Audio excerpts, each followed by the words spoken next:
Hello friends, good morning. आपके अपने YouTube channel study best education में आप सभी लोगों का स्वागत है। आशा करता हूं आप सभी लोग अच्छे होंगे। आज 2 मई 2020 के सभी टॉप करंट अफेयर्स के क्वेश्चंस एंड जीके के इंपॉर्टेंट क्वेश्चंस को इस वीडियो में डिस्कस करेंगे, तो पूरा वीडियो ध्यान से देखिए फ्रेंड्स। चलिए मोटिवेशनल थॉट्स के साथ आज का डिस्कशन स्टार्ट करते हैं। किसी ने एक कमाल की बात कही है, जीत की खातिर बस जुनून चाहिए, जिसमें उबाल हो ऐसा खून चाहिए, ये आसमां भी आएगा जमी पर, बस इरादों में जीत की गूंज चाहिए। चलिए फ्रेंड्स, इस मोटिवेशन थॉट्स के साथ आज का फर्स्ट क्वेश्चन डिस्कस करते हैं। विश्व भर में इंटरनेशनल लेबर डे यानी कि अंतर्राष्ट्रीय श्रम दिवस या अंतर्राष्ट्रीय श्रमिक दिवस कब मनाया जाता है?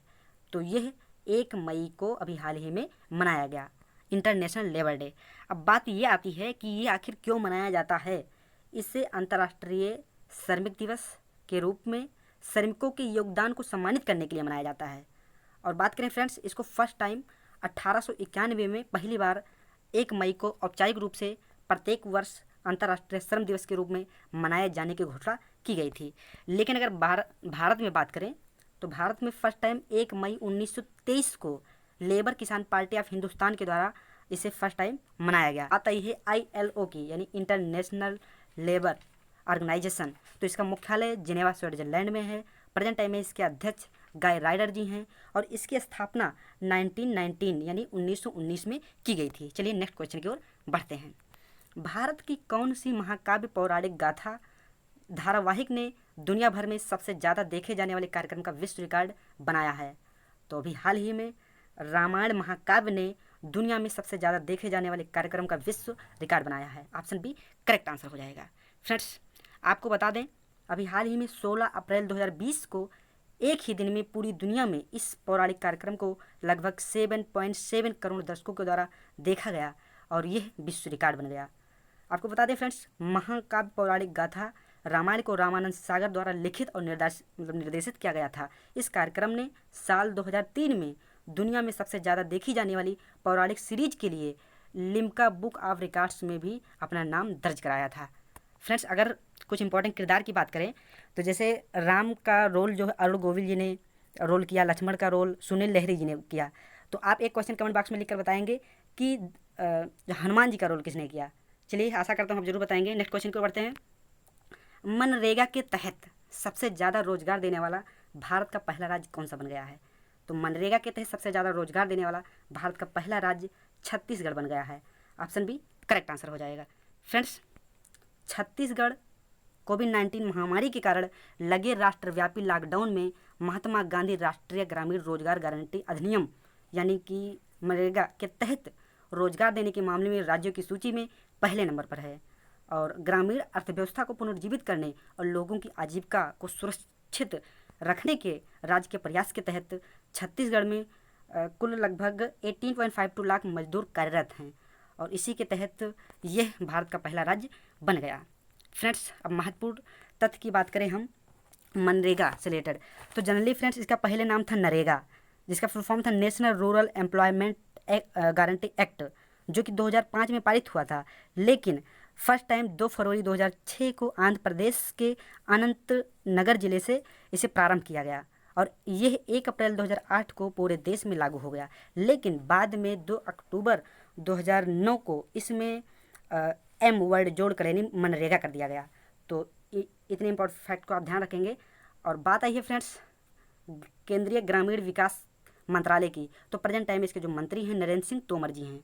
और छत्तीसगढ़ की बात करें तो मुख्यमंत्री भूपेश बघेल जी हैं, राज्यपाल अनुसुईया उइके हैं और राजधानी रायपुर है। चलिए नेक्स्ट क्वेश्चन की ओर बढ़ते हैं। किस भारतीय को जापान ने ऑर्डर ऑफ राइजिंग सन से सम्मानित किया है? तो ऑर्डर ऑफ राइजिंग सन से डॉक्टर थंगजाम धवाली सिंह को जापान ने सम्मानित किया है। ऑप्शन ए करेक्ट आंसर हो जाएगा, डॉक्टर थंगजाम धवाली सिंह।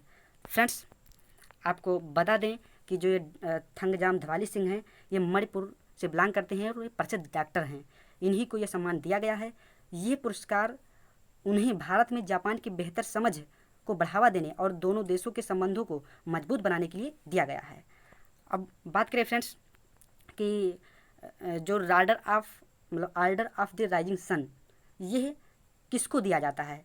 तो ये सम्मान जो है जापान की संस्कृति, पर्यावरण संरक्षण के प्रचार और अंतर्राष्ट्रीय संबंधों में उपलब्धि हासिल करने वाले व्यक्ति को दिया जाता है। इस सम्मान की शुरुआत जापान के बादशाह जिनका नाम था मेजी ने 1875 यानी 1875 में की थी। अब फ्रेंड्स महत्वपूर्ण तथ्य की बात करें जापान से रिलेटेड, तो कैपिटल टोक्यो है, मुद्रा येन है और प्रधानमंत्री शिंजो आबे जी हैं। और यहीं से क्वेश्चन पूछ लिया जाता है कि जापान में संसद को किस नाम से जाना जाता है, तो जापान में संसद को डायट के नाम से जाना जाता है। चलिए नेक्स्ट क्वेश्चन की ओर बढ़ते हैं। किस राज्य के काले चावल को जीआई टैग दिया गया है, तो काले चावल को जीआई टैग दिया गया है, ये मणिपुर का है, तो ऑप्शन ए करेक्ट आंसर हो जाएगा। आपको बता दें फ्रेंड्स, जो ये मणिपुर का काला चावल है जिसे चाक हाओ के नाम से भी जाना जाता है, तो इसे अभी जीआई टैग मिला है। और इसके साथ में ही गोरखपुर के टेराकोटा योम कोबिल पट्टी की कलाई मितई को भी भौगोलिक संकेत टैग यानी जियोग्राफिकल इंडिकेशन टैग दिया गया है। अब बात आती है फ्रेंड्स कि जीआई टैग होता क्या है, किसको दिया जाता है, तो जनरली भारतीय संसद ने 1999 यानी 1999 में रजिस्ट्रेशन एंड प्रोडक्शन एक्ट के तहत जियोग्राफिकल इंडिकेशंस ऑफ गुड्स लागू किया था। इस आधार पर भारत के किसी भी क्षेत्र में पाए जाने वाले विशिष्ट वस्तु का कानूनी अधिकार उस राज्य को दे दिया जाता है। आपको बता दें फ्रेंड्स कि जो बनारसी साड़ी है, मैसूर सिल्क है, कोल्हापुरी चप्पल है, दार्जिलिंग की चाय है, इसी कानून के तहत जीआई टैग प्रदान किया गया था। तो चलिए फ्रेंड्स बढ़ते हैं नेक्स्ट क्वेश्चन की ओर। नेक्स्ट क्वेश्चन की बात करें, गृह मंत्रालय ने देश में 3 मई 2020 तक जारी लॉकडाउन को आपदा प्रबंधन अधिनियम 2005 के तहत कब तक के लिए आगे बढ़ाने का आदेश जारी किया है, तो गृह मंत्रालय के द्वारा यह आदेश बढ़ाकर 17 मई तक लॉकडाउन को बढ़ा दिया गया है। अब बात करें हम फ्रेंड्स, लेकिन इसके तहत कुछ छूट प्रदान की गई है, जैसे ग्रीन जोन ऐसे ज़िले होंगे जहां अब तक एक भी कोरोना मामले की पुष्टि नहीं हुई हो या पिछले 21 दिनों में कोई भी मामला सामने ना आया हो, उसको ग्रीन जोन में रखा गया है। और यहीं से बात करें, अगर बात करें रेड जोन की, तो रेड जोन में ऐसे इलाके आते हैं जैसे संक्रमित मामलों की कुल संख्या पॉजिटिव आए मामलों के दोगुने होने की दर जिलों की टेस्टिंग और निगरानी प्रक्रिया के आधार पर किया जाएगा, तो इनको रेड जोन में रखा जाता है। और ग्रीन, तो फ्रेंड्स ना तो रेड और ना ही ग्रीन घोषित किया गया है, ऐसे इलाकों को उन्हें ऑरेंज जोन में रखा जाता है। अब बात करें फ्रेंड महत्वपूर्ण तथ्य की, तो प्रेजेंट टाइम में जो केंद्रीय गृह राज्य मंत्री कौन है, केंद्रीय जो मंत्री हैं वो अमित शाह जी हैं, होम मिनिस्टर प्रेजेंट टाइम में। नेक्स्ट क्वेश्चन पे बढ़ते हैं। साल 2020 का निक्के एशिया पुरस्कार से किस भारतीय को सम्मानित किया जाएगा, तो जो ये निक्के एशिया पुरस्कार है इससे प्रोफेसर थलप्पिल प्रदीप को सम्मानित किया जाएगा। किसे? Thalappil Pradeep, option A correct answer हो जाएगा। अब बात करें फ्रेंड्स, ये प्रदीप जी हैं, ये प्रेजेंट टाइम में आईआईटी मद्रास के प्रोफेसर हैं और इन्हें ही एशिया पुरस्कार यानी निक्की एशिया पुरस्कार 2020 के लिए प्रदान किया जाएगा। अब बात आती है कि क्यों इनको दिया जाएगा, किस फील्ड में, तो विज्ञान और प्रौद्योगिकी की श्रेणी में इनको दिया जाएगा।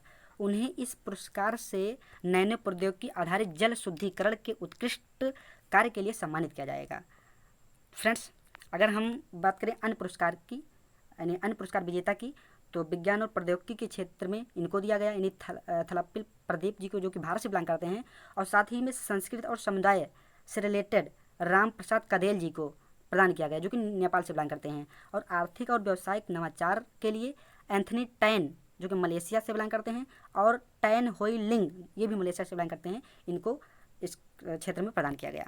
अब बात ये आती है कि निक्के एशिया पुरस्कार क्या होता है, तो जनरली फ्रेंड्स ये पुरस्कार ऐसे व्यक्ति को दिया जाता है जिन्होंने इस क्षेत्र के सतत विकास और एशिया के बेहतर भविष्य के लिए निर्माण कार्यों में अपना योगदान दिया हो। चलिए नेक्स्ट क्वेश्चन की बातें हैं। फीफा ने स्वास्थ्य कर्मियों को सम्मानित करने के लिए किस नाम से नए अभियान की शुरुआत की है, तो फीफा के द्वारा वी विल विन नाम से अभियान की शुरुआत की गई है, तो ऑप्शन ए करेक्ट आंसर हो जाएगा। अब बात करें फ्रेंड्स इस अभियान के तहत क्या होगा, तो इस अभियान के तहत उन स्वास्थ्य कार्यकर्ताओं और अन्य पेशेवरों के सम्मान में एक विशेष वीडियो संदेश जारी किया गया है जो कोविड-19 महामारी के दौरान समाज को सुचारू रखने में लगे हुए हैं।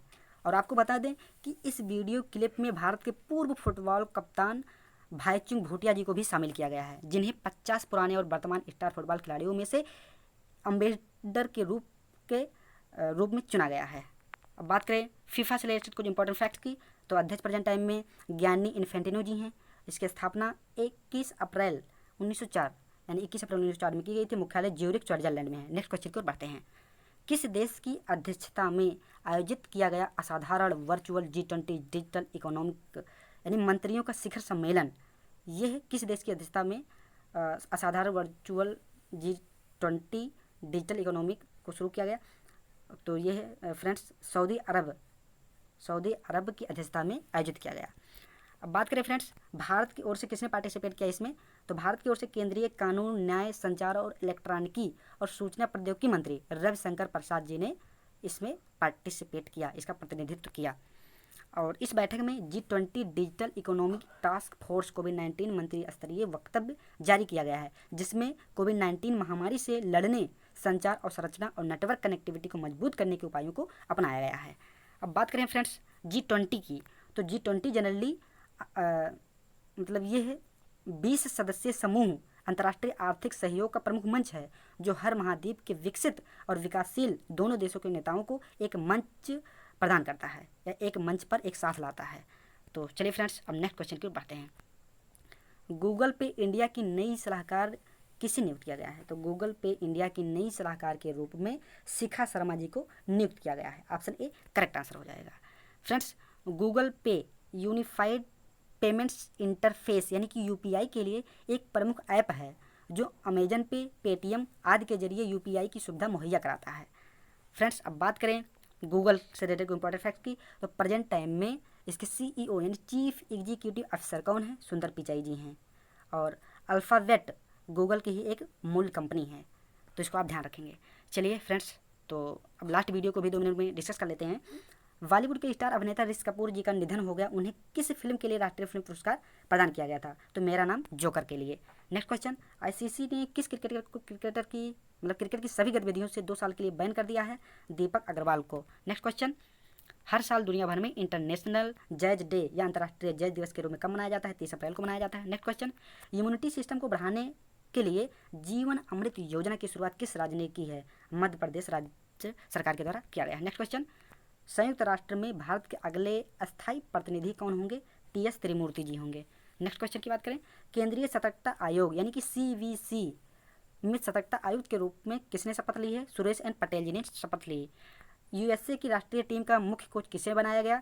तो जे अरुण कुमार जी को बनाया गया। नेक्स्ट क्वेश्चन, केंद्र सरकार ने बंदरगाहों पर काम करने वाले कर्मचारियों की ड्यूटी के दौरान कोरोना वायरस से मृत्यु हो जाने पर उनके परिवार को मुआवजे के रूप में कितने लाख रुपए देने की घोषणा की है? 50 लाख रुपए देने की घोषणा केंद्र सरकार के द्वारा की गई है। नेक्स्ट क्वेश्चन की ओर बढ़े, किस देश के भूवैज्ञानिक सर्वेक्षण ने चंद्रमा का पहला डिजिटल भूवैज्ञानिक नक्शा जारी किया है? अमेरिका के भूवैज्ञानिकों के द्वारा जारी किया गया है। नेक्स्ट क्वेश्चन, एडीबी ने यानी एशियन डेवलपमेंट बैंक ने किस राज्य को ऊर्जा क्षेत्र में सहयोग करने के लिए $346 मिलियन के ऋण को मंजूरी दी है? तो ये महाराष्ट्र में ऊर्जा क्षेत्र में सहयोग करने के लिए ऋण की मंजूरी दी है। तो फ्रेंड्स इतने इंपॉर्टेंट क्वेश्चन को हमने डिस्कस कर लिया। आशा करता हूँ ये वीडियो आपको जरूर अच्छी लगी होगी। अगर वीडियो अच्छी लगी तो प्लीज़ एक लाइक ज़रूर करें और इस वीडियो को अपने दोस्तों में ज़रूर शेयर करें। इस वीडियो की पीडीएफ आप हमारे टेलीग्राम ग्रुप से प्राप्त कर सकते हैं, जिसका लिंक मैंने डिस्क्रिप्शन बॉक्स में दे दिया है। वीडियो देखने के लिए आप सभी लोगों का बहुत बहुत धन्यवाद। जय हिंद, वंदे मातरम।